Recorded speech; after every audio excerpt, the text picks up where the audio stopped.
তাণ্ডব সিনেমা বাংলাদেশে একদিনে আয় করেছে 5 কোটি টাকারও বেশি, যা বাংলাদেশের ইতিহাসের সর্বোচ্চ আয়। 7 দিন পর্যন্ত আয় চলেছে 33 কোটি টাকারও বেশি।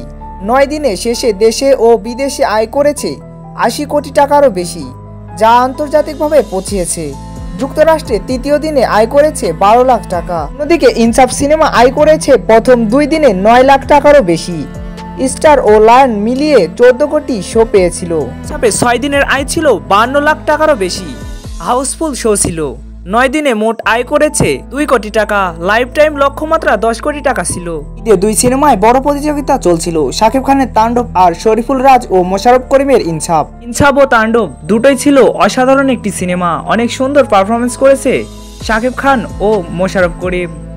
আপনার কোনটি সবচেয়ে ভালো লেগেছে কমেন্টে জানিয়ে যাবেন, এবং কোনটি দেখেছেন তাও জানিয়ে যাবেন, তাণ্ডব না ইনসাফ। ভিডিওটি ভালো লাগলে পাশে থাকুন, চ্যানেলটি সাবস্ক্রাইব করে দিতে ভুলবেন না। ধন্যবাদ সকলকে।